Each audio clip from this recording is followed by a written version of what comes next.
어르신, 이거 기억나세요?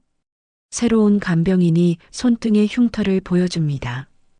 68살 이순자의 얼굴이 하얗게 질렸어요. 설마, 저 흉터, 그날 그 아이, 1977년 비 오는 날, 순자는 보육원 앞에 갓난아기 하나를 두고 도망쳤습니다. 그리고 40년이 지난 지금, 그 아이가 돌아왔습니다. 보육원 앞 골목, 비 오는 날, 기억나십니까? 버린 엄마와 버려진 아들의 재회. 과연 이 이야기는 어떻게 끝날까요? 지금부터 시작합니다. 구독과 좋아요는 무료니까 한 번씩 눌러주세요. 68살 이순자는 낡은 캐리어 하나를 붙잡고 요양원 입구에 서 있습니다. 입구 옆에는 서울 행복노인 요양센터라는 편말이 삐뚤게 서 있고 바람에 낡은 태극기가 찰랑거려요. 가을 바람이 차갑습니다. 순자의 손은 캐리어 손잡이를 꽉 쥐고 있지만 떨림을 멈출 수가 없어요. 큰딸 미경이 입꼬리만 웃으며 말합니다. 엄마, 요즘 다들 이렇게 해요. 여기가 더 좋아요. 우리 집은 이제 애들도 크고 방도 모자라고요. 엄마도 여기서 편하게 지내시는 게 나아요. 순자는 말없이 요양원 건물을 올려다봅니다. 3층짜리 낡은 건물, 페인트가 벗겨진 외벽, 녹슨 난간. 순자의 눈앞에 오래된 기억들이 스칩니다. 1970년대 마포봉제 공장에서 밤새 미싱 돌리던 20살의 자신, 새벽마다 라디오에서 흘러나오던 송창식 노래, 집세 밀려 쫓겨다니던 달동네 골목길이 주마등처럼 지나가요. 순자는 속으로 중얼거립니다. 또 버려지는 거네, 내가. 이번엔 내가 버림받는 쪽이구나. 요양원 현관문을 밀고 들어가자 소독약 냄새가 코를 찌릅니다. 복도는 좁고 어두워요. 형광등 불빛이 깜빡거리고 벽에는 낡은 포스터들이 붙어 있습니다. 치매 예방체조, 노인 인권보호, 응급상황 대처법. 순자의 눈에는 아무것도 들어오지 않아요. 요양원 실장은 익숙한 표정으로 종이를 내밉니다. 30대 후반쯤 되어 보이는 여자예요. 짙은 화장에 날카로운 눈매를 가지고 있습니다. 따님이 보호자 서명하시고 여기만 도장 찍으시면 됩니다. 입소 절차는 간단해요. 미경은 빠르게 서류를 넘기다 잠깐 멈춥니다. 순자를 힐끗 보더니 실장에게 작게 속삭여요. 아, 그리고요. 진명에 관련해서는 나중에 다시 얘기할게요. 일단 여기 적금이랑 집 문제는 오빠랑 상의해서 정리할 거예요. 순자의 가슴이 쿡 찌르는 느낌입니다. 집. 남편이 죽기 전에 이거 하나만은 지키라고 아무에게도 쉽게 넘기지 말라고 신신당부하던 그 집이죠. 마포에 있는 낡은 2층짜리 단독주택. 남편과 평생을 모아 산 그 집. 하지만 순자의 입에서는 다른 말이 나옵니다. 그래, 너네 알아서 해라. 나도 이제 편히 쉬고 싶다. 거짓말이었어요. 마음은 편해질 수 없었습니다. 평생 숨겨온 죄, 그게 늘 목에 걸린 가시처럼 순자를 괴롭혔거든요. 수십 년 전 공장 언니 정수기가 물었을 때가 생각납니다. 순자 씨, 그때 그 아기는 정말로요? 어떻게 됐어요? 순자는 아무 말도 못했습니다. 남편도 모르게 낳았던 그 아이 미혼모라는 낙인이 찍힐까 무서워 몰래 맡겼던 보육원 앞 골목이 떠올라요. 비 오는 날이었습니다. 빗물이 신문지를 적시고 아이의 손등에는 작은 물집이 잡혀 있었죠. 순자가 급하게 아이를 안아 올리다 실수로 담뱃불이 떨어져 아이 손등을 대었어요. 그 물집이 터져 남은 흉터를 순자는 잊은 적이 없었습니다. 미경이 서류를 챙기며 말합니다. 엄마, 나 가봐야 해요. 애들 학원 데려다 줘야 하거든요. 다음에 올게요. 그래, 가거라. 순자는 덤덤하게 대답하지만 미경의 뒷모습을 보며 가슴이 무너집니다. 미경은 뒤도 안 돌아보고 현관문을 나서요. 실장이 순자의 팔을 붙잡습니다. 어르신, 방으로 가실까요? 순자는 천천히 고개를 끄덕입니다. 캐리어를 끌며 좁은 복도를 지나 2층으로 올라가요. 계단 난간은 차갑고 벽지는 곳곳이 찢어져 있습니다. 2층 끝방 2035실. 실장이 문을 열어줍니다. 여기가 어르신 방이에요. 옆 침대는 김말래 어르신이 쓰시고요. 식사는 아침 7시, 점심 12시, 저녁 6시예요. 불편한 거 있으면 언제든 벨 누르세요. 실장은 빠르게 설명을 끝내고 나갑니다. 순자는 방 안에 혼자 남습니다. 방 안은 냉랭해요. 흰 벽, 딱딱한 침대 2개, 플라스틱 서랍장 하나. 창문 너머로는 요양원 마당이 보이고 나무에는 아직 낙엽이 조금 남아 있습니다. 마당에는 휠체어 탄 노인들이 천천히 돌아다녀요. 순자는 혼잣말을 합니다. 여기도 결국 사람 버려지는 데구나. 순자는 캐리어를 열어 몇 가지 옷가지를 꺼내 서랍에 넣습니다. 속옷, 양말, 낡은 스웨터 몇 벌. 그러다 캐리어 깊은 곳에서 작은 다이어리 하나를 발견하죠. 오래돼서 누렇게 바랜 종이 표지에는 1977년 8월이라고 흐릿하게 적혀 있어요. 순자는 펼치지 않습니다. 펼칠 용기가 없어요. 그저 서랍 깊은 곳에 다시 밀어넣고 침대에 앉습니다. 침대 스프링이 삐걱거려요. 순자는 천장을 바라봅니다. 형광등 불빛이 눈에 따가워요. 복도에서는 누군가의 기침 소리가 들리고 멀리서 간병인의 발소리가 똑똑 울립니다. 순자는 눈을 감습니다. 감은 눈 뒤로 다시 그날이 떠올라요. 젖은 신문지 위에 아이를 조심스럽게 눕히고 담요 한 장을 덮어주던 순간 아이는 울지 않았어요. 그게 더 무서웠습니다. 순자는 고개를 돌려 뒤도 안 돌아보고 뛰었죠. 골목을 빠져나와 버스를 탔고 그날 밤 하숙집에서 밤새 울었습니다. 그리고 그 이후로 평생을 도망쳤어요. 근데 이제 더 이상 도망칠 데가 없네. 순자의 일상은 그렇게 또 한 번 버려진 자리에서 시작됩니다. 요양원 첫날 밤은 길었어요. 잠이 오지 않았습니다. 옆 침대 김말래는 코를 골고 복도에서는 야간 간병인이 순찰을 돕니다. 순자는 이불을 턱까지 끌어올리고 작게 떨었어요. 추운 건지 두려운 건지 후회스러운 건지 알 수 없었습니다. 창밖으로 보이는 가로등 불빛만이 희미하게 방 안을 비춥니다. 순자는 그 불빛을 바라보며 생각해요. 이제 여기서 죽는 건가? 아무도 모르게 조용히. 하지만 순자는 아직 몰라요. 순자의 과거가 곧 찾아올 거라는 걸. 그리고 그 과거는 순자가 상상했던 것보다 훨씬 더 가까운 곳에 있다는 걸 말이죠.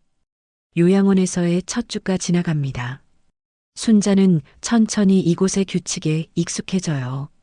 아침 7시에 기상종이 울리고 식당에서 죽과 반찬을 먹습니다. 오전에는 재활 운동 시간이고 점심 후에는 낮잠을 자죠. 저녁 식사 후에는 텔레비전 앞에 모여 드라마를 보거나 각자 방으로 돌아가 누워 있어요. 단조로운 일상입니다. 하지만 순자에게는 그 단조로움조차 편하지 않아요. 밤마다 꿈속에서 젖은 골목이 나타나고 아이의 울음소리가 들립니다. 어느 날 아침 요양원에 새로운 간병인이 들어옵니다. 실장이 식당에 모인 노인들 앞에서 밝게 소개해요. 오늘부터 야간이랑 일부 주간 케어 맡을 정진수 선생님이세요. 어르신들 잘 부탁드려요. 짧게 깎은 머리, 늦은 30대쯤 되어 보이는 남자입니다. 검은 조끼 유니폼을 입고 단정한 인상이에요. 키는 크지 않지만 어깨가 넓고 체격이 단단해 보입니다. 어르신들, 잘 부탁드립니다. 진수는 고개를 숙여 인사합니다.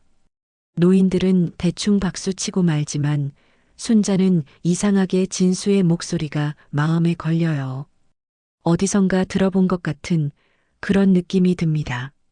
그날 저녁 무렵 진수는 순자의 방을 둘러봅니다. 순자는 침대에 앉아 창밖을 바라보고 있어요. 이순자 어르신, 식사 잘하셨어요? 뭐 그냥 먹을 만했어. 진수는 순자 옆 테이블에 놓인 물컵을 집어 물을 따릅니다. 물컵을 건네기 위해 손을 뻗는 순간 순자의 눈이 커집니다. 진수의 손등, 약지와 새끼손가락 사이로 길게 나 있는 흉터가 보여요. 살색보다 조금 더 하얗게 길게 뻗은 자국입니다. 순자의 심장이 쿵 하고 내려앉습니다. 그 순간 비 내리던 골목, 젖은 신문지 위에 눕혀진 작은 아기 급하게 안아 올리다가 담뱃불이 떨어져 아이의 손등에 대인 장면이 벼락처럼 머리를 때립니다. 설마 아니야. 세상에 흉터 있는 사람이 얼마나 많은데. 순자는 애써 눈을 돌립니다. 하지만 손이 떨려요. 물컵을 받으려다 물을 쏟을 뻔합니다. 조심하세요, 어르신. 진수는 재빨리 물컵을 잡아줍니다. 순자는 고개를 끄덕이고 진수는 방을 나갑니다. 순자는 진수의 뒷모습을 멍하니 바라봐요. 가슴이 두근거립니다. 그날 밤 침대에 누운 순자는 잠을 이루지 못합니다. 심장은 쿵쾅거리며 속삭여요. 혹시 아니야, 설마. 설마 그 아인 아니지. 그 애는 벌써 죽었을 수도 있고 어디선가 멀리 살고 있을 거야. 하지만 순자의 머릿속에서는 진수의 손등 흉터가 계속 떠오릅니다. 길이, 모양, 위치, 모든 게 그날의 기억과 일치해요. 다음 날 복도에서 노인 한 명이 넘어져 팔을 다칩니다. 김말래가 소리를 지르고 사람들이 우르르 몰려들어요. 진수가 빠르게 뛰어와 손으로 상처를 누르고 붕대를 감습니다. 순자는 멀리서 그 모습을 지켜봅니다. 진수의 눈빛은 이상하리만큼 차분하고 노인이 욕을 해도 소리를 질러도 감정이 거의 드러나지 않아요. 진수는 묵묵히 상처를 소독하고 노인을 부축해 일으켜 세웁니다. 괜찮으세요? 크게 다치신 건 아니에요. 진수의 목소리에는 위로도 연민도 없습니다. 그저 일을 처리하는 사람의 목소리예요. 순자는 속으로 생각합니다. 이 사람 정이 없는 건가 아니면 너무 많이 겪어서 그런가. 그러다 진수가 불쑥 순자 쪽을 봅니다. 두 사람의 눈이 마주쳐요. 순자는 급하게 시선을 돌리고 진수의 입꼬리가 아주 미세하게 비웃음처럼 올라갑니다. 그 표정이 왠지 모르게 알고 있다는 사람처럼 보여요. 순자는 가슴이 철렁합니다. 그날 오후 순자는 일부러 복도에서 넘어지는 척합니다. 어이구, 아이고. 순자는 슬리퍼를 헛디딘 것처럼 쓰러집니다. 복도에 있던 간병인이 달려와요. 진수입니다. 이순자 어르신. 진수가 순자를 부축합니다. 순자는 진수의 팔을 꽉 잡고 손등의 흉터를 다시 확인해요. 이번에는 아주 가까이서 봅니다. 맞다. 길이, 모양, 위치 똑같아. 그날 젖은 신문지 위에서 울던 그 애. 진수는 순자의 시선을 느낍니다. 손을 빼려고 살짝 힘을 주며 말해요. 어르신, 어디 다치셨어요? 무릎 아이고 나이 드니까 별것도 아닌데 그냥 넘어지네. 순자는 일부러 농담처럼 웃지만 진수의 눈은 웃지 않습니다. 진수는 순자를 일으켜 세우고 천천히 방까지 데려다 줘요. 조심하세요, 어르신. 진수는 그 말만 남기고 방을 나갑니다. 순자는 침대에 앉아 가슴을 쓸어내립니다. 손이 덜덜 떨려요. 맞아. 맞는 것 같아. 저 애가 내 아들이야. 순자는 확신이 섭니다. 하지만 어떻게 해야 할지 모르겠어요. 말을 걸어야 할까요? 아니면 그냥 모른 척 지내야 할까요? 순자는 머리를 쥐어뜯고 싶습니다. 그날 밤 순자는 서랍 깊은 곳에서 낡은 다이어리를 꺼냅니다. 1977년 8월이라고 적힌 표지. 순자는 조심스럽게 펼쳐요. 흐릿한 글씨가 눈에 들어옵니다. 1977년 8월 마포 보육원 앞. 순자는 더 이상 읽지 못합니다. 다이어리를 덮고 다시 서랍에 넣어요. 눈물이 흘러내립니다. 만약 정말 그 애라면 이제 와서 뭐라고 말하지? 엄마가 미안했다? 그 말이 통할까? 순자는 알지 못합니다. 순자가 진실을 향해 한 발 한 발 다가갈수록 진수 역시 어떤 계획을 가지고 순자를 지켜보고 있다는 것을 말이죠. 요양원 생활은 규칙적입니다.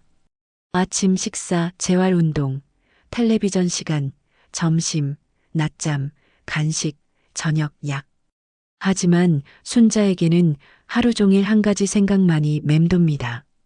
저 남자가 정말 내 아이라면 나는.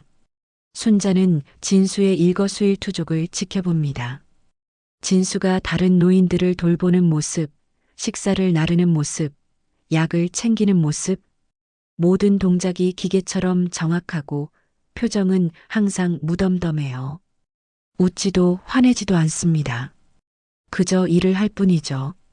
어느 날 간식 시간에 옆 침대 김말래가 순자에게 묻습니다. 순자 씨, 요즘 왜 그래요? 자꾸 멍하니 있고. 아, 아니야. 그냥 나이 들어서 그런가 봐. 김말래가 고개를 가웃거립니다. 저 젊은 간병인 말야. 정 모시기 참 묘하지 않아요? 순자의 귀가 쫑긋 섭니다. 왜요? 눈빛이 사람을 다 꿰뚫어 보는 것 같아요. 어제도 내 아들이 나한테 큰 소리 치고 갔거든요. 근데 그걸 보고도 아무 말도 안 하는데 눈이 다 보고 있는 것 같더라니까요. 순자는 조심스럽게 되묻습니다. 그 정진수라는 사람 얼마나 됐대? 여기 온 지? 글쎄요. 원래 요양병원 쪽 돌다가 여긴 최근에 왔다던데요. 실장이 그러더라. 사람도 성실하고 사연도 좀 있대나. 순자는 더 이상 묻지 않습니다. 하지만 마음속에서는 의심이 점점 커져요. 며칠 후 순자는 용기를 내어 진수에게 말을 겁니다.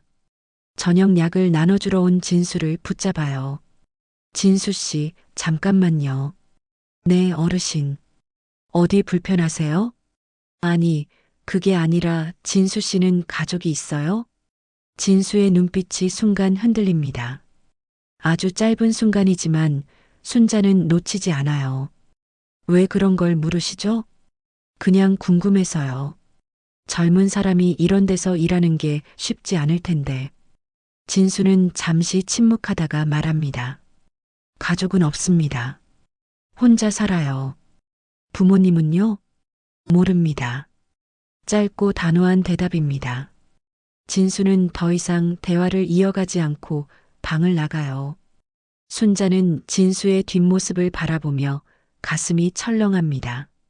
모른다고 했어. 부모를 모른다고. 그날 오후 순자는 화장실 가는 척하며 1층 사무실 앞을 서성입니다.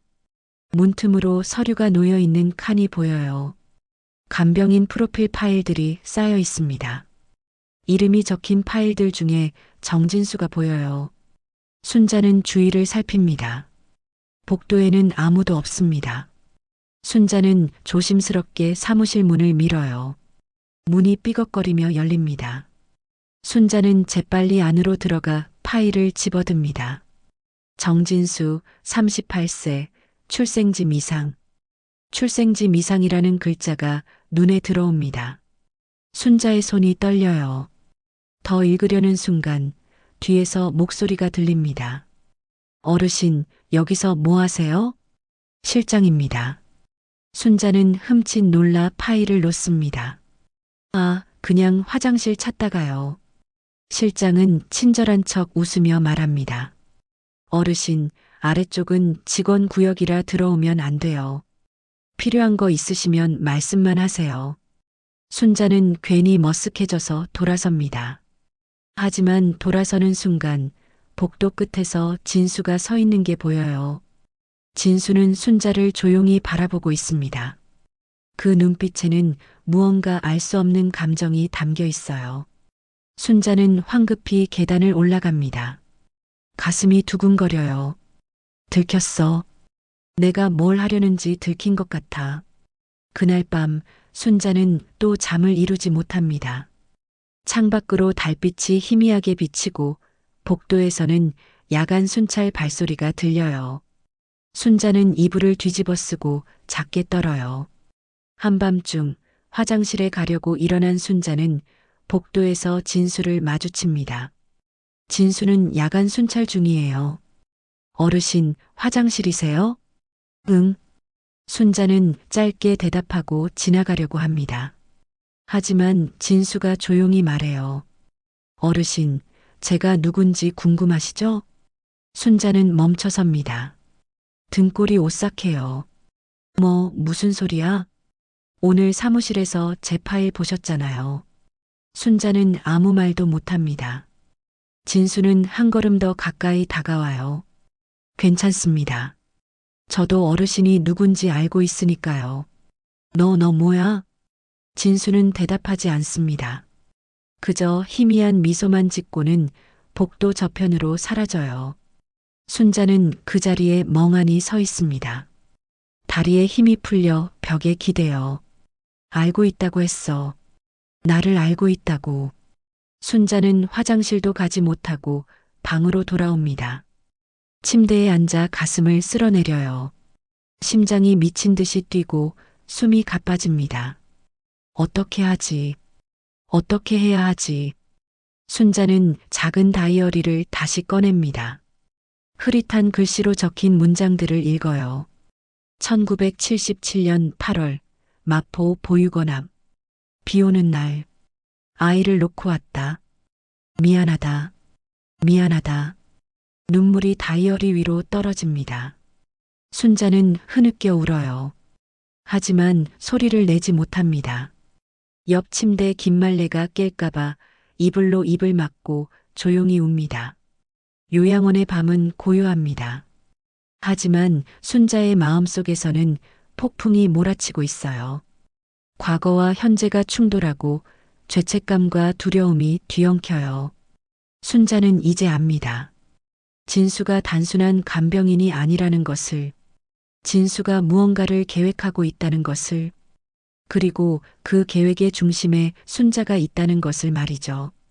며칠이 흘러갑니다. 순자와 진수 사이에는 보이지 않는 긴장감이 흐르고 있어요. 진수는 여전히 묵묵히 일을 하고 순자는 진수를 피하려고 애씁니다. 하지만 요양원은 좁고 둘은 매일 마주칠 수밖에 없어요. 어느 날 오후 요양원에서 작은 소란이 벌어집니다. 순자의 큰딸 미경과 아들 준호가 찾아와 실장과 뭔가를 상담하고 있어요. 순자는 방에서 그 모습을 멀리 지켜봅니다. 그러니까 실장님, 저희가 엄마 재산 관련해서도 위임장을 좀 받아야 해서요. 미경의 목소리가 복도까지 들립니다. 글쎄요, 그런 건 좀 민감한 문제라요. 실장이 말을 흐립니다.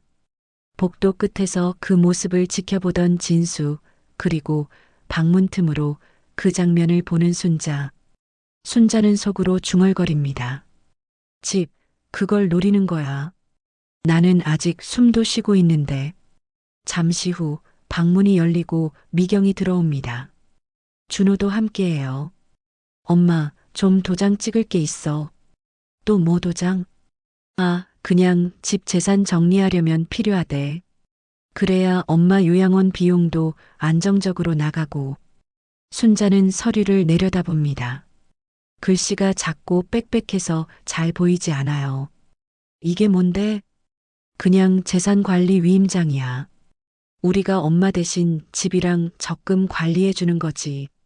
이때 조용히 방 안으로 들어온 사람이 있습니다. 간병인 진수예요. 이순자 어르신, 약 드실 시간입니다. 진수는 일부러 크게 말합니다. 미경이 인상을 써요. 아, 지금 좀 중요한 얘기 중이거든요. 어르신 약 복용은 법적으로 시간 맞춰 드시는 게 중요해서요. 진수의 목소리는 공손하지만 단단합니다. 미경과 준호는 눈을 흘기지만 진수는 아랑곳하지 않아요. 약을 챙겨 순자에게 건넵니다. 드세요, 어르신. 순자는 떨리는 손으로 약을 받습니다. 이 장면을 지켜보던 순자는 처음으로 진수가 든든하게 느껴져요. 미경과 준호가 방을 나가고 복도에서 작게 속삭이는 소리가 들립니다. 저 간병인 뭐야? 왜 우리 일에 참견해? 나중에 실장한테 따로 얘기해야겠어. 그날 밤 순자가 화장실에서 나오는 길에 진수가 복도에서 기다리고 있습니다. 복도는 어둡고 형광등 하나만이 희미하게 켜져 있어요. 어르신, 진수의 목소리가 낮게 울립니다. 왜? 순자는 떨리는 목소리로 묻습니다. 진수는 잠시 침묵하다가 아주 낮은 목소리로 말해요. 이순자 어르신, 보육원 앞 골목, 비 오는 날, 젖은 신문지 기억나세요? 순자의 다리가 풀려 벽에 기대 앉습니다. 심장이 얼어붙어요. 너 그게 무슨 소리야? 진수는 손등에 흉터를 보여줍니다. 형광등 불빛 아래에서 흉터가 더욱 선명하게 보여요. 이거 기억 안 나십니까? 순자의 눈에서 눈물이 흘러내립니다. 진수야? 아니 설마. 하지만 진수의 표정은 냉담합니다. 감정이 전혀 담겨 있지 않아요. 정확한 이름은 김도현이었습니다. 보육원에서 붙여준 이름이죠. 보호자란 사람은 다시 찾으러 오지 않았고요. 순자는 바닥에 주저앉아 흐느낍니다. 그게 아니야, 내가 너를 찾으려고. 진수는 순자의 말을 잘라버립니다. 늦었습니다, 어르신. 누군가에겐 한 번의 선택이 다른 누군가에겐 평생의 낙인이니까요. 순자는 진수의 바지를 붙잡습니다. 미안하다. 정말 미안하다. 그때 나는 너무 어리고 무서웠어. 미혼모라고 하면 공장에서도 쫓겨나고 하숙집에서도 쫓겨나고 나도 먹고 살 길이 없었어. 진수는 순자의 손을 떼어냅니다. 그 이유들 다 알고 있습니다. 보육원 서류에 다 적혀 있더군요. 당신이 몇 달 동안 찾아왔다는 것도, 마지막 날 울면서 떠났다는 것도. 순자의 눈이 커집니다. 그럼 그걸 알고도 여기까지 나를 찾아온 거야? 진수는 고개를 끄덕입니다. 원래는 복수하려고 했습니다. 당신이 가장 의지할 때 내가 누군지 밝히고 당신을 버리고 떠나려고 했죠. 순자는 숨을 헐떡입니다. 그럼 이제 어떻게 할 거야? 날 버릴 거야? 진수는 잠시 침묵합니다. 그러다 말해요. 하지만 여기서는 저도 직업윤리가 있습니다. 당신이 어떤 사람이든 저는 일은 제대로 합니다. 진수는 그 말을 남기고 돌아섭니다. 순자는 그 자리에서 울부짖어요. 미안하다 내 새끼야 미안하다. 하지만 진수는 돌아보지 않습니다. 복도를 걸어 사라지는 진수의 뒷모습. 순자는 바닥에 주저앉아 한없이 웁니다. 복도의 하얀 형광등 불빛만이 차갑게 순자를 비춥니다. 요양원은 고요하지만 순자의 울음소리만은 멈추지 않아요. 옆방에서 누군가 문을 열고 밖을 내다봅니다. 김말래예요. 순자 씨, 괜찮아요? 순자는 대답하지 못합니다. 김말래는 순자를 부축해 방으로 데려가요. 무슨 일 있었어요? 아무것도 아니야. 그냥 다리에 힘이 빠져서. 순자는 거짓말을 합니다. 침대에 누워서도 눈물이 멈추지 않아요. 천장을 바라보며 순자는 생각합니다. 이제 어떻게 하지? 내 아들이 날 증오하고 있어. 당연해. 내가 버렸으니까. 그날 밤은 끝없이 길었습니다. 순자는 한숨도 자지 못하고 새벽까지 천장만 바라봐요. 창밖으로 동이 트기 시작하지만 순자의 마음은 여전히 어둡기만 합니다. 갈등은 이제 피할 수 없는 방향으로 흘러가기 시작합니다. 며칠 후 요양원에 커다란 사건이 터집니다. 입소 노인들 자녀들 사이에 재산 위임장 관련 소동이 일어난 거예요.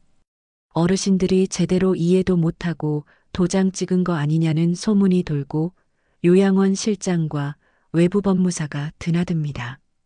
복도에는 수군거리는 소리가 끊이지 않아요. 순자는 방 안에서 불안하게 창밖을 바라봅니다. 뭔가 좋지 않은 일이 일어날 것 같은 예감이 들어요. 그날 오후 미경과 준호가 다시 요양원을 찾아옵니다. 이번에는 서류 가방을 들고 왔어요. 두 사람의 표정이 심상치 않습니다. 엄마, 이것만 도장 찍으면 돼. 그냥 우리가 엄마 재산 관리해 주는 거야. 미경이 서류를 펼칩니다. 나는 집은 니들이 알아서 해도 되는데. 순자는 종이를 내려다봅니다. 글씨가 작아서 잘 보이지 않아요. 전 재산 관리 및 처분에 대한 포괄 위임이라는 문구가 희미하게 보입니다. 이게 뭔데? 그냥 엄마 재산을 우리가 관리한다는 거예요. 요양원 비용도 내야 하고 집 관리도 해야 하잖아요. 준호가 도장을 꺼내 순자 앞에 놓습니다. 순자의 손이 떨립니다. 뭔가 이상하지만 정확히 뭐가 잘못됐는지 알 수 없어요. 그때 복도 문틈에서 지켜보고 있던 진수가 걸어 들어옵니다. 어르신, 이 서류 제가 잠깐 봐도 될까요? 진수의 목소리는 차분하지만 단호합니다. 준호가 언성을 높입니다. 직원이 뭔데 우리 집안일에 끼어듭니까? 여기는 요양원이고 어르신의 법적 권리와 안전은 저희가 지켜야 합니다. 진수는 평온하게 말하지만 눈빛은 날카로워요.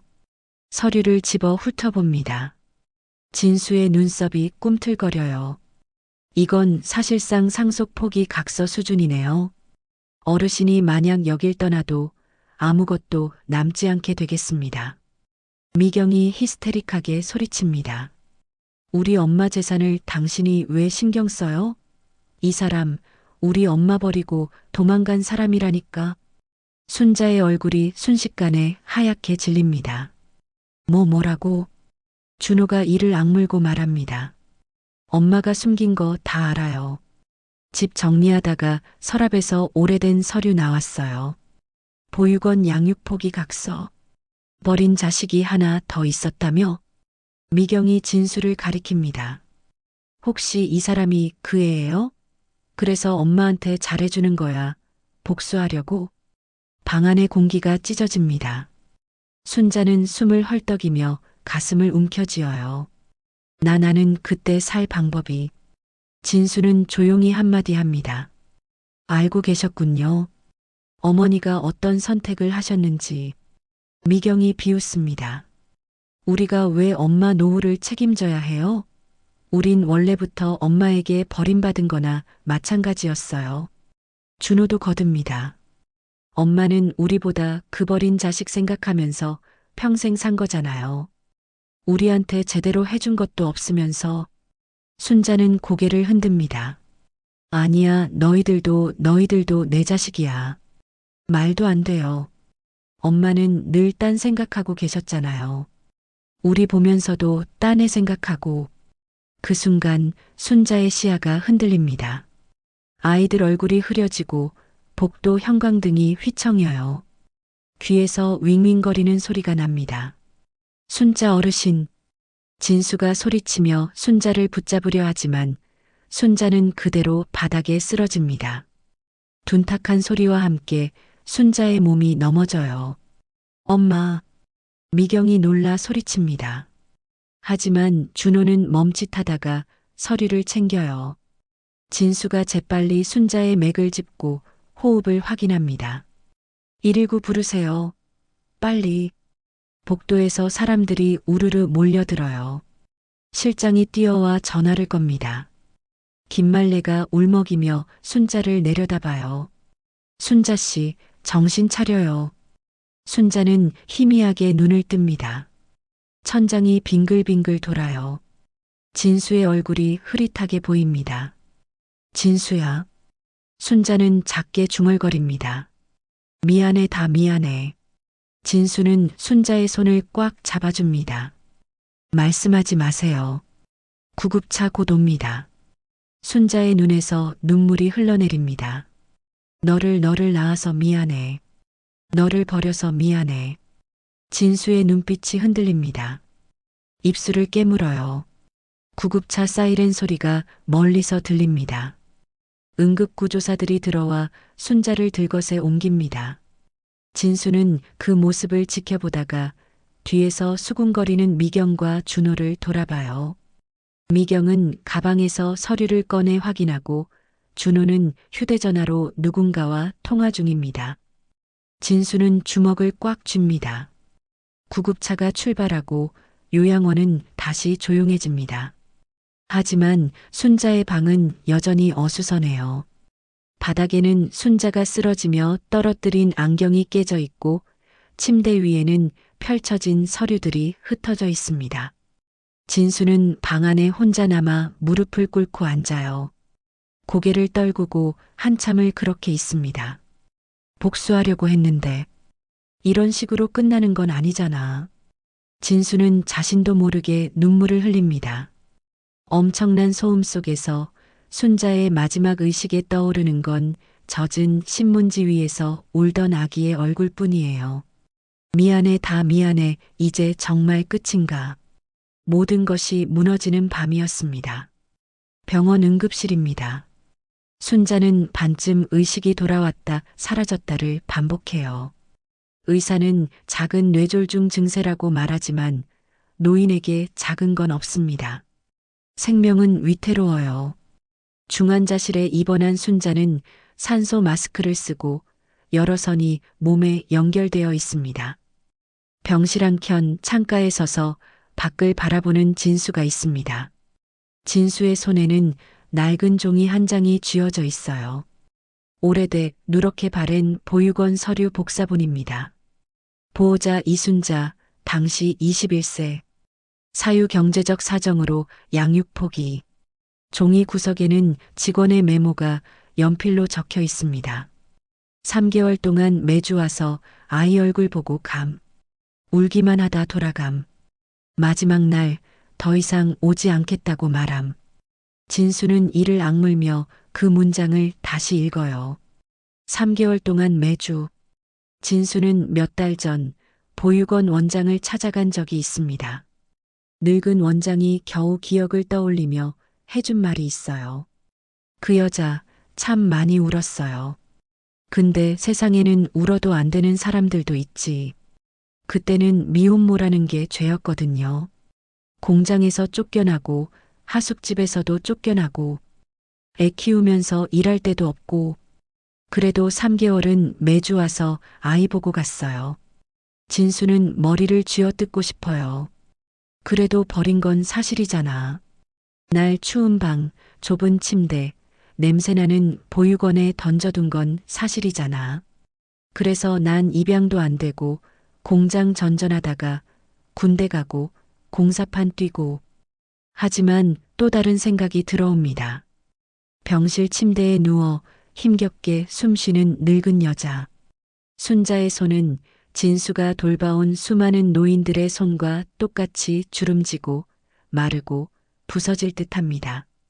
진수는 속으로 중얼거려요. 복수? 그래, 원래 계획은 뭐였지? 이 요양원에 일부러 들어와서 내가 어느 날 이렇게 말하는 거였지. 저 보육원 앞에 버리고 간 죗값 치르세요. 그리고 냉정하게 떠나버리는 거. 당신이 나를 버린 것처럼 나도 당신을 버리는 거. 하지만 막상 눈앞에서 쓰러진 걸 본 순간 몸이 먼저 움직였습니다. 가슴을 압박하고 구급차에 태우고 옆에서 이름을 부르며 매달렸어요. 이게 뭐야? 왜 이렇게 안 되지? 왜 내 몸은 저 사람을 구하려고 하는 거지? 그때 병실 문이 열리며 미경과 준호가 들어옵니다. 엄마 상태 어때요? 미경의 목소리는 걱정보다는 확인에 가까워요. 준호는 손에 서류 가방을 들고 있습니다. 진수는 차갑게 묻습니다. 두 분은 서류는 잘 챙기셨습니까? 준호가 인상을 찌푸립니다. 뭐라는 거예요? 집, 적금, 위임장. 어르신 쓰러지기 전에 그거부터 챙기시던데요. 미경의 눈이 매서워집니다. 당신이 뭔데 우리를 심판해요? 우리도 피해자인 거 몰라요? 엄마가 우리한테 해준 게 뭐가 있다고 늘 딴 생각하면서 살았잖아요. 진수는 잠시 입을 다뭅니다. 그러다 아주 조용히 말해요. 맞습니다. 누군가의 선택 때문에 상처받은 건 저도 마찬가지니까요. 미경이 따지듯 묻습니다. 그럼 당신도 우리 편 아니에요? 왜 엄마 편을 드는 거예요? 당신도 엄마한테 버림받은 거 맞죠? 진수는 대답하지 않습니다. 그저 순자가 누운 침대를 바라볼 뿐이에요. 준호가 냉정하게 말합니다. 우리는 엄마가 깨어나면 위임장 받을 거예요. 법적으로 문제없게 할 거니까 당신은 신경 쓰지 마세요. 미경과 준호가 병실을 나간 뒤 진수는 순자의 침대 옆에 앉습니다. 순자는 여전히 깊은 잠에 빠져 있어요. 산소 마스크 안에서 입김이 희미하게 서려요. 이순자 어르신. 진수는 낮게 속삭입니다. 이제 어떻게 해야 할까요? 당신을 벌 줄까요? 아니면 나 자신을 이 지옥에서 꺼내야 할까요?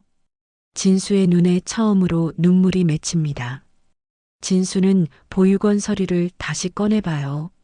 3개월 동안 매주 와서 아이 얼굴 보고 감이라는 문장을 또 읽습니다.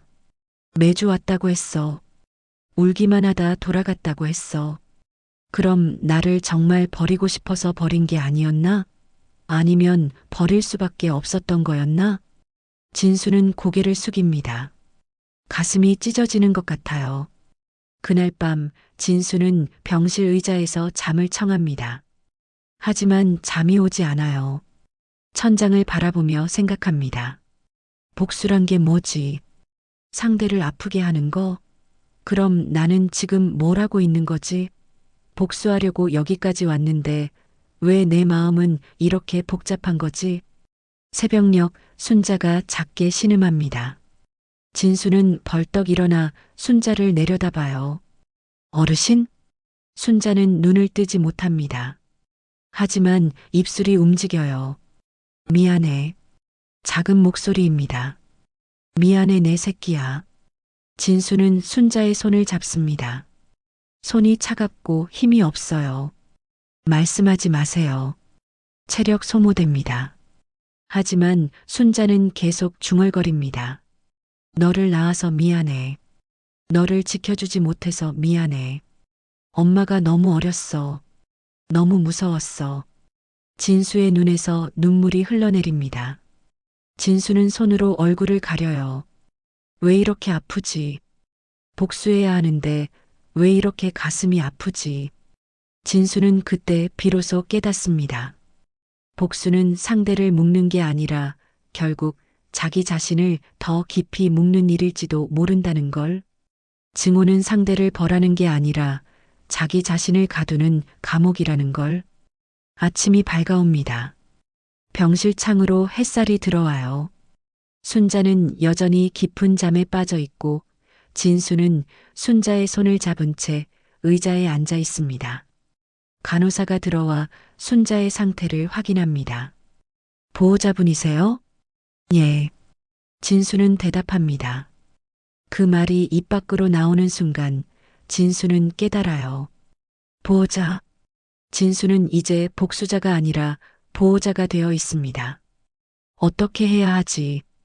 이제 어떻게 해야 하지? 진수는 답을 알 수 없습니다. 하지만 한 가지는 확실해요. 진수는 더 이상 복수만을 원하지 않는다는 것. 진수의 마음속에서 무언가가 변하기 시작했다는 것 말이죠. 며칠 후 순자는 의식을 되찾습니다. 눈을 뜨자마자 처음으로 보인 것은 의자에 앉아 졸고 있는 진수의 옆모습이에요. 진수의 얼굴은 수염이 자라 지저분하고 눈 밑에는 다크서클이 짙게 패여 있습니다. 야, 이놈아. 거친 쉰 목소리가 튀어나옵니다. 진수가 눈을 떠요. 두 사람의 눈이 마주칩니다. 일어나셨어요, 어르신. 진수야. 순자의 눈에서 눈물이 흘러내립니다. 나 말해야 된다. 그때 왜 그랬는지 어떻게든 말은 하고 죽어야 된다. 진수는 고개를 젓습니다. 듣고 싶지 않습니다. 변명은. 순자는 숨을 몰아쉬며 손을 뻗어요. 변명 아니야. 그냥 그때 세상이 여자한텐 너무너무 잔인했어. 순자는 숨이 차면서도 끝까지 말합니다. 미혼모라 그러면 공장도 잘려. 하숙집에서도 쫓겨나. 내 월급으로는 기저귀 값도 못 돼. 그러다 그날 보육원 앞에 너를 놓고 나는 도망쳤어. 근데 평생 도망을 못 갔어. 밤마다 너 우는 소리가 들렸어. 병실 공기가 무겁게 가라앉습니다. 한참 동안 침묵이 흘러요. 그때 진수가 입을 엽니다. 알고 있었습니다. 뭐? 보육원 서류에 다 적혀 있더군요. 당신이 몇 달 동안이나 나를 보러 왔다는 것도, 마지막 날 울면서 떠났다는 것도. 순자의 눈이 커집니다. 그럼 그걸 알고도 여기까지 나를 찾아온 거야? 진수는 고개를 끄덕입니다. 원래는 복수하려고 했습니다. 당신이 가장 의지할 때 내가 누군지 밝히고 당신을 버리고 떠나려고 했죠. 그런데 진수는 천천히 말을 이어요. 여기서 다른 어르신들을 돌보다 보니 다들 비슷하더군요. 누군가는 부모에게 버림받았고, 누군가는 자식에게 버림받았고, 누군가는 서로를 버렸고, 근데 마지막에는 다 똑같이 외롭고, 다 똑같이 겁에 질려 있더라고요. 순자의 어깨가 떨립니다. 그래서 넌 어떻게 할 거야? 날 뻘주겠니? 진수는 고개를 젓습니다. 그리고 또렷하게 말해요. 저는 복수를 선택하지 않겠습니다. 순자는 숨을 멈춥니다. 진수의 목소리가 병실에 울립니다. 내가 복수하면 잠깐은 속이 시원할지 몰라도 평생 버려진 아이로 살게 될 것 같아서요. 그 인생, 이제는 내려놓고 싶습니다. 진수는 손을 내밉니다. 대신 이 남은 시간 동안 그저 환자와 보호자 말고 한 번쯤은 엄마와 아들로 지내보고 싶습니다. 순자는 울먹이며 진수의 손을 꼭 잡아요. 그래, 내 새끼야. 그 순간 병실 밖 복도에서는 실장이 경찰과 통화 중입니다. 네, 예. 저희 요양원에서 보호자 위임장을 악용한 사례가 있어서요. 직원 한 명이 녹취와 서류를 다 모아놨습니다. 진수가 며칠 동안 미경과 준호 그리고 실장의 대화를 몰래 녹음하고 법률 상담을 받아온 덕분입니다. 진수는 순자가 쓰러진 후 요양원으로 돌아가 증거들을 모았어요. 미경과 준호가 다른 노인들에게도 비슷한 방식으로 접근했다는 사실도 알아냈죠. 며칠 후 경찰이 요양원을 방문합니다. 실장은 조사를 받고 미경과 준호도 경찰서에 출석합니다. 순자는 병원 침대에 누워 그 소식을 듣고 한숨을 쉬어요. 내 자식들이 그렇게까지 했구나. 진수가 말합니다. 법적 처벌까지는 안 갈 겁니다. 하지만 위임장은 무효가 됐고 어르신 재산은 보호됩니다. 순자는 고개를 끄덕입니다. 고맙다, 진수야. 제가 해야 할 일이었습니다. 며칠 후 순자는 퇴원합니다. 요양원으로 돌아가는 길 진수가 휠체어를 밀어줘요. 순자는 창밖을 바라보며 말합니다. 진수야, 너 나한테 화 안 나? 화요? 그런 건 이미 다 써버렸습니다. 그럼 나를 용서한 거야? 진수는 잠시 침묵합니다. 용서라는 게 뭔지 아직 잘 모르겠습니다. 하지만 이제는 당신을 미워하고 싶지 않습니다. 그게 저한테 더 편하니까요. 순자는 눈물을 닦아요. 요양원에 도착하자 다른 노인들이 순자를 반깁니다. 김말래가 순자의 손을 잡아요. 순자 씨, 많이 아팠죠? 이제 괜찮아요? 응, 괜찮아. 순자는 방으로 돌아가 침대에 누워요. 익숙한 천장, 익숙한 냄새. 하지만 예전과는 다른 느낌입니다. 이제는 이곳이 버려진 곳이 아니라 쉴 수 있는 곳처럼 느껴져요. 저녁 무렵 진수가 약을 들고 들어옵니다. 어르신, 약 드실 시간입니다. 진수야. 네. 엄마라고 불러도 돼. 진수는 잠시 망설입니다. 그러다 작게 말해요. 아직은 어색합니다. 조금씩 익숙해지겠죠. 순자는 웃습니다. 진수도 처음으로 미소를 지어요. 최후의 대결은 소리 지르고 싸우는 방식이 아니라 과거의 고리를 끊어버리는 방식으로 끝납니다. 아들은 과거 대신 지금 눈앞에 늙은 여자를 선택했습니다. 그리고 그 선택이 두 사람 모두를 자유롭게 만들었어요. 몇 달 뒤 요양원 풍경은 조금 달라져 있습니다. 실장은 사임했고 어르신 재산 위임과 관련된 비리는 경찰 조사로 넘어갔어요. 새로운 실장이 부임했고 요양원 운영 방식도 조금씩 바뀌고 있습니다. 미경과 준호는 법적 처벌까지는 피했지만 순자와의 관계는 완전히 틀어졌어요. 한동안 찾아오지 않았습니다. 어느 오후 요양원 마당에서 순자가 휠체어에 앉아 있습니다. 가을 햇살이 따스하게 내리쬐어요. 진수가 담요를 무릎 위에 덮어주며 말해요. 춥지 않으세요, 엄마? 순자는 그 말 한마디에 아직도 가슴이 뭉클합니다. 아니, 괜찮다. 야, 너 어릴 때도 내가 이렇게 담요 덮어줬어야 했는데. 진수가 웃습니다. 그럼 지금 많이 덮어주세요. 어차피 저는 여기서 계속 일할 거니까요. 둘은 함께 웃어요. 다른 어르신들이 수군거립니다. 저 둘이 진짜 모자래? 그러게, 요즘 보니까 간병인이 어르신한테 진짜 효자야. 김말래가 순자에게 다가와 말합니다. 순자 씨, 아들 찾아서 좋겠어요. 응, 고마워. 순자는 환하게 웃어요. 예전에는 볼 수 없던 밝은 표정입니다. 어느 날 미경과 준호가 조심스럽게 찾아옵니다. 준호가 어색하게 서 있어요. 엄마, 우리 잘못했어. 이제 와서 무슨. 순자는 차갑게 말하지만 진수는 조용히 한 발 물러나 줍니다. 미경이 울먹이며 고개를 숙여요. 엄마가 우리 버린 줄로만 알고 그래서 우리도 엄마 쉽게 생각했어. 근데 간병인 선생님이 그러더라. 한 번쯤 엄마도 사람이라고 생각해 보래. 순자의 눈이 흔들립니다. 그 사람 또 괜한 소리를. 준호가 말합니다. 엄마, 우리도 이해하려고 노력할게요. 시간이 걸리겠지만. 순자는 고개를 끄덕입니다. 진수는 창밖에서 그 장면을 조용히 지켜봐요. 진수의 얼굴에는 미묘한 미소가 떠 있습니다. 갈등이 한 번에 풀리지는 않습니다. 미경과 준호가 매일 오는 것도 아니에요. 하지만 한 달에 한 번이 두 번이 되고 두 번이 세 번이 됩니다. 조금씩, 아주 조금씩 관계가 회복되고 있어요. 순자는 어느 날 밤 남은 힘을 다해 일기장에 글을 씁니다.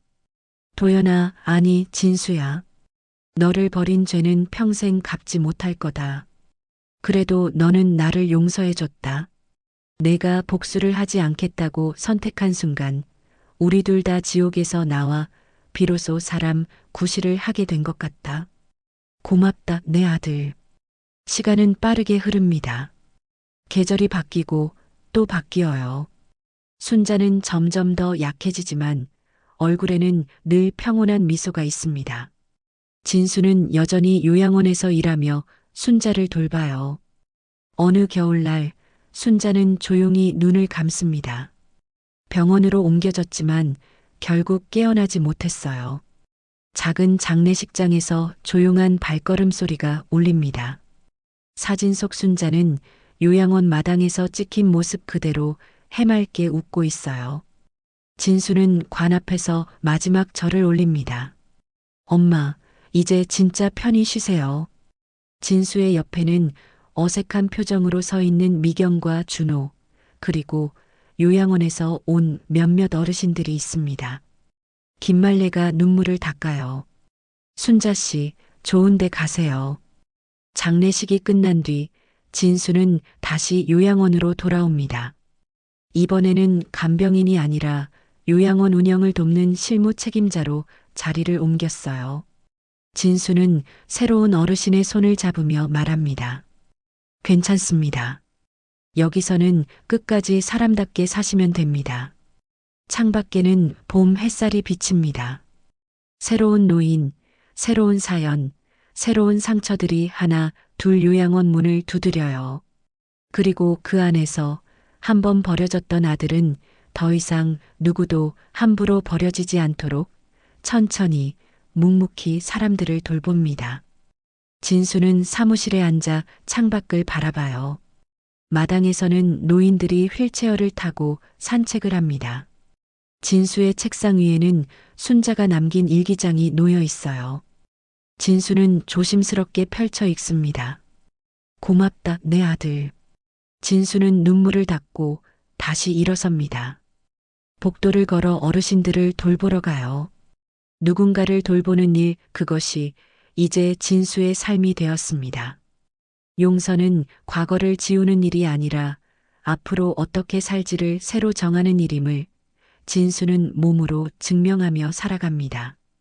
그리고 그 삶 속에서 진수는 비로소 자유로워집니다. 요양원 마당에는 꽃이 피기 시작합니다. 봄이 왔어요. 새로운 시작의 계절입니다. 진수는 창밖을 바라보며 작게 미소 짓습니다. 엄마, 잘 가세요. 저는 이제 괜찮습니다. 그 말과 함께 진수는 다시 어르신들에게로 걸어갑니다. 과거의 그림자가 아닌 현재를 살아가는 사람으로, 버려진 아이가 아닌 누군가를 돌보는 어른으로, 진수는 이제 자신의 길을 걷고 있습니다. 요양원의 하루는 계속됩니다.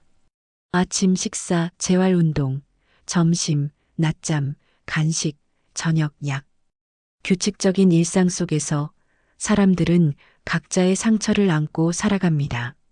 하지만 그 안에는 이제 희망도 있어요. 용서도 있고 새로운 시작도 있습니다. 진수는 그 중심에서 조용히 사람들을 지켜봅니다. 한번 버려졌지만 이제는 누구도 버리지 않는 사람으로 살아가면서 말이죠.